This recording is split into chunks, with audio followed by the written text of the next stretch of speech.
Bueno, este es el laboratorio de referencia de diagnóstico de leptospirosis, tanto para muestras de animales y humanos. Es un laboratorio de referencia a nivel occidental y nacional, porque existe en el país muy pocos laboratorios de este tipo, que son laboratorios muy especializados. La prueba consiste en enfrentar el suero problema en diferentes especies con una batería de cepas leptospira que nosotros tenemos en el laboratorio y cultivamos, mantenemos vivo durante todo el año. Es una prueba in vivo para determinar la presencia de anticuerpos antileptospira a través de la observación microscópica de microaglutinación. Entonces, nosotros tenemos una serie de equipos para tal fin, que es para mantener las cepas vivas, como son los medios de cultivo. Son medios de cultivo específicos para leptospira. Ninguna otra bacteria crece en este tipo de medios. Aquí se pueden ver, entonces este es una batería de cepa leptospira en medios semisólidos, donde se puede observar el crecimiento en forma de anillo en la parte superior del medio de cultivo. Existen aquí una cantidad de cervares de referencia que son los que se encuentran circulando en las diferentes especies de animales en las diferentes regiones del país, entre los cuales están los cervares más importantes y que se pueden encontrar en las vacunas y otros no. Entonces, estos son las cepas que pueden afectar a las especies de animales y al hombre, y son las que se usan como referencia para enfrentarlo al suero problema para detectar los anticuerpos antileptospira. Entonces, el fundamento de la prueba es eso. Es una prueba de reacción antígeno-anticuerpo, donde nosotros tenemos el antígeno, porque son las cepas que cultivamos, lo enfrentamos con el suero, para ver si hay o no anticuerpos.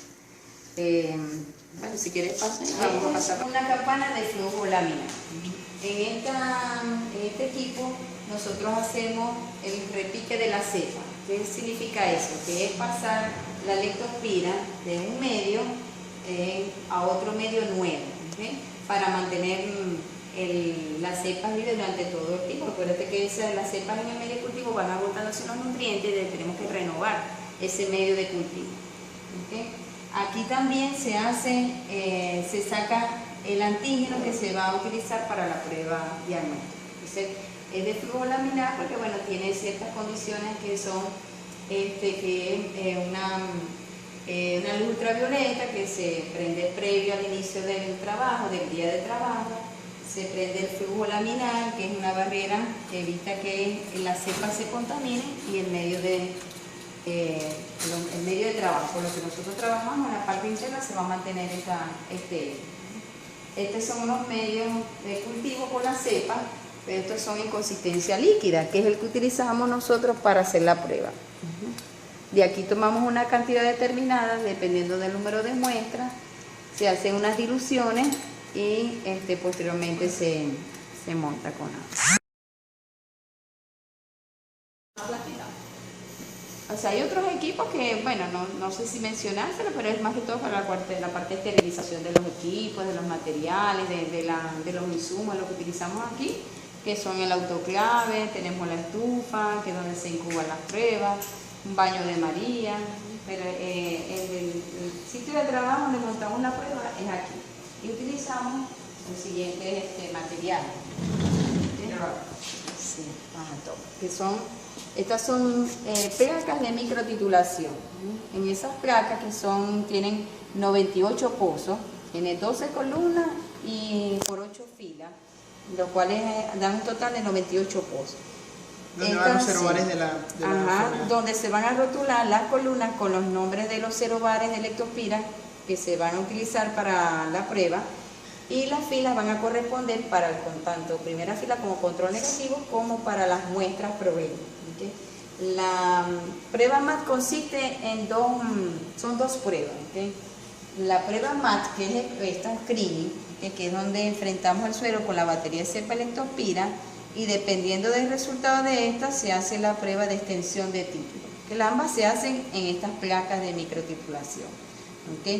En esto entonces, previo a un proceso de dilución del suero, del antígeno, nosotros vamos a colocar en cada pocillo una cantidad tanto del antígeno como del suero. Posteriormente que coloquemos esa cantidad determinada, nosotros tapamos nuestra placa con papel aluminio, ¿ok? Y la estaría lista pues para incubación. Esta incubación se hace en una estufa calibrada a 37 grados centígrados por 1 hora. Después de ese periodo de incubación, nosotros llevamos nuestra plaquita para la lectura en un microscopio, el cual tiene característica específica que es de campo oscuro.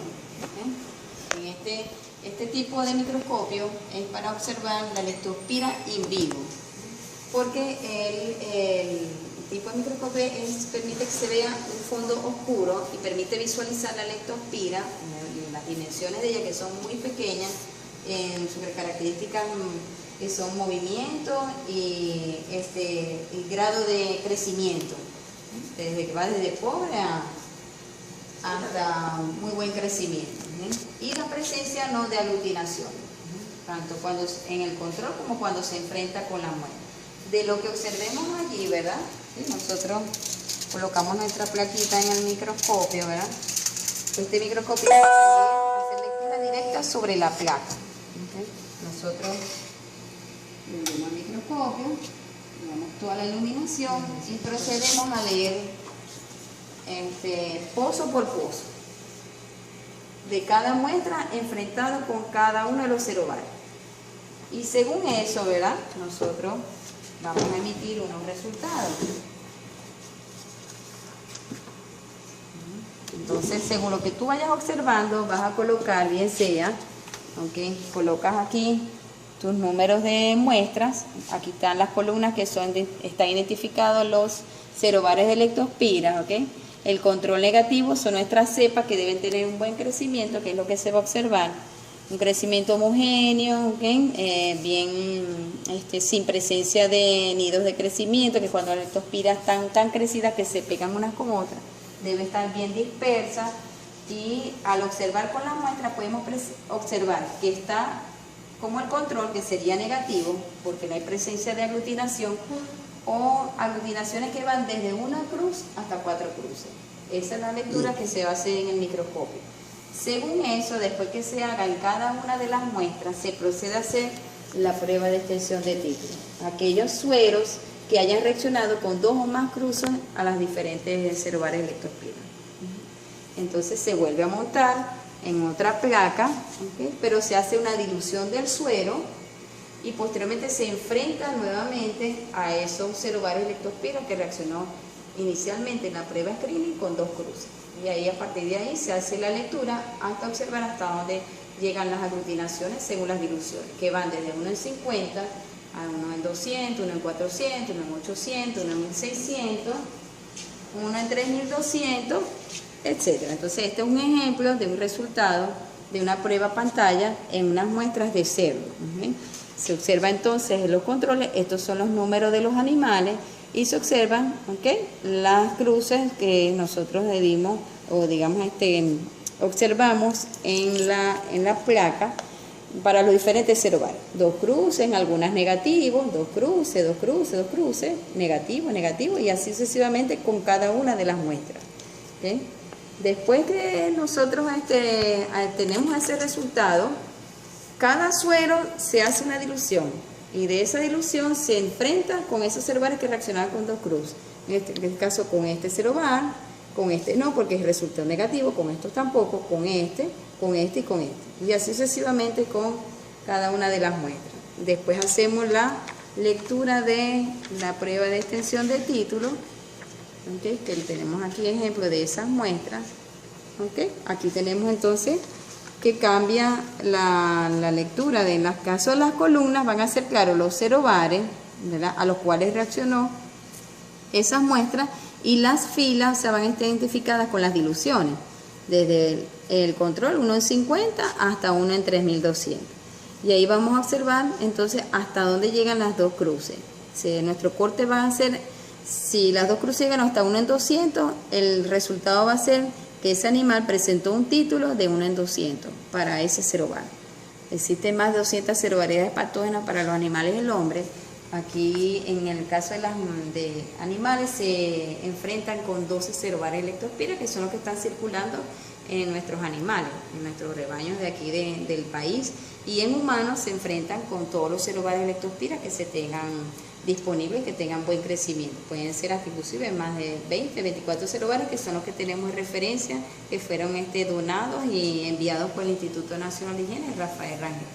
Entonces, esa es la lectura que se hace. La interpretación de los resultados depende de si el animal esté o no esté vacunado. Eso ocurre por parte de los médicos veterinarios, que somos los que tenemos que dar la interpretación según la fecha de vacunación. En humanos se recomienda y se sugiere que se hagan siempre 2 serologías, al inicio de los síntomas de la enfermedad y posteriormente a los 15 días para confirmar diagnóstico, por la situación de que los humanos no nos vacunamos. Y en los animales también lo ideal es tomar 2 serologías, pero como son muestras de rebaño, generalmente lotes grandes, se hacen procesamientos únicos por cada animal, y la interpretación más del resultado del rebaño. Esas serían las 2 partes de la prueba, en la cual se monta dentro del laboratorio. Es una prueba muy laboriosa, es costosa, ¿okay? Porque para el mantenimiento de la cepa se requieren de muchos equipos, medios de cultivo. ¿Cómo los equipos? Sí, entre los equipos que se requieren para un laboratorio de diagnóstico de leptospirosis está la campana de flujo laminar, que es donde se hace el repique de la cepa y se saca el antígeno para montar la prueba. Se requiere de agua destilada, en su defecto si se tiene destilador mucho mejor, pero es uno de los insumos y equipos que se hacen falta pues, en un laboratorio. Un destilador de agua, el autoclave, ¿no? Que es para esterilizar todo el material, tiene que ser estéril para poder preparar un medio de cultivo, de todos los instrumentos de vidrio, todo lo que es para descontaminar, se usa un autoclave. Usamos también un baño de María, que es el primer paso que se hace con las muestras cuando se reciben, que son las muestras de suero. Después de su separación del coágulo, cabe mencionar que las muestras para hacer diagnóstico de leptospira deben ser muestras en tubo de tapa roja, muestras de sangre completa, sin anticoagulante, para serología, o sea, para separar el suero. Entonces debemos contar entonces con una centrífuga para separar el suero, y posteriormente las muestras son inactivadas en calor, por lo tanto requerimos de un baño de María. Necesitamos también una plancha, tenemos un agitador que sea térmico magnético, pero no tanto lo térmico, pero más la parte magnética, porque para hacer la preparación de los medios de cultivo. Sería otro de los equipos, la centrífuga, las estufas, la incubadora, que ya lo vieron por allá, ¿verdad? Y el microscopio de campo oscuro, un microscopio muy específico para diagnóstico de espiroquetas, entre ellas leptospira. Son bastante costosos y digamos son en cuanto a costos en comparación con el microscopio de luz blanca, pues muy por encima de ellos. Por lo tanto se requiere también una bomba de vacío cuando se hace la preparación de medios, toda la instrumentación de vidrio, desde tubos de baquelita, el Meyer, vaso precipitado, quitasato, botellones dispensadores, y una cantidad de insumos de vidrio que se utilizan para solamente preparar los medios y montar la prueba de diagnóstico leptospira. Por lo tanto, es un laboratorio muy especializado. Y por lo tanto, los laboratorios de referencia en el país son pocos. Dentro de eso está este.